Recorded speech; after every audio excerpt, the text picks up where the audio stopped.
നിങ്ങൾ കണ്ടില്ലായിരുന്നു? പാർവതിയുടെ അഭിനയിക്കണം. എല്ലാവരും നല്ലതാണ്, നല്ല രസമാണ്. അർജുൻ നമ്മുടെ പ്രശാന്ത് ഭയങ്കര രസമായിട്ട് അഭിനയിച്ചിട്ടുണ്ട്. പ്രശാന്ത് നല്ല രസമുണ്ട്, നല്ല രസമാണ്. ഇതെങ്ങനെയുണ്ട് സിനിമ?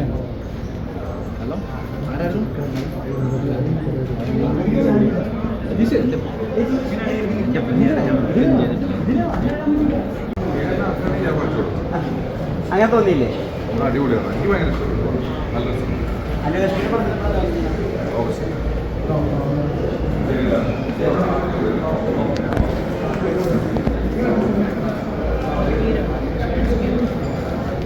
രണ്ട് പേര് പ്രിവട്ടൽ ക്യാരക്ടേഴ്സ് വെച്ചിട്ട് നമ്മൾ ഇത്രയും നേരം എൻഗേജ്ഡ് ആയിട്ടില്ല. ഒരു നിമിഷം പോലും നമുക്ക്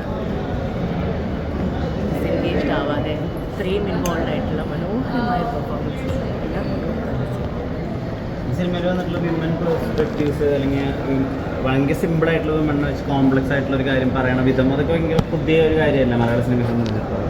അല്ല, നമ്മുടെ വീട്ടിലൊക്കെ സംഭവത്തിൻ്റെ കാര്യങ്ങൾ തന്നെയാണ്.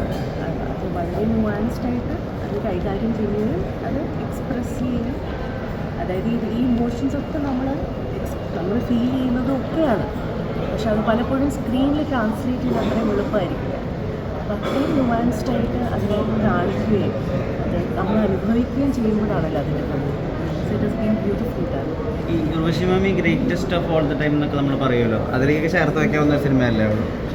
എനിക്ക് ഗ്രേറ്റസ്റ്റ് ലേബിൾസ് ഒന്നും ഇഷ്ടമല്ല. പക്ഷേ ഞാൻ കണ്ടിട്ടുള്ള ആക്ടേഴ്സിൽ എന്നെ ഏറ്റവും അധികം ടച്ച് ചെയ്തിരിക്കുന്ന മാമിൻ്റെ പെർഫോമൻസസ് ആണ്. അവരെ എത്രയോ വർഷങ്ങളായിട്ട് അവരുടെ എത്രയും നല്ല നല്ല പെർഫോമൻസസ് കണ്ടുവരിക.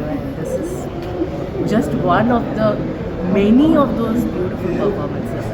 നല്ല രസമായിരുന്നു. ഇവർ രണ്ടുപേരെ കണ്ടുകൊണ്ടിരിക്കാൻ തന്നെ നല്ല രസമായിരുന്നു.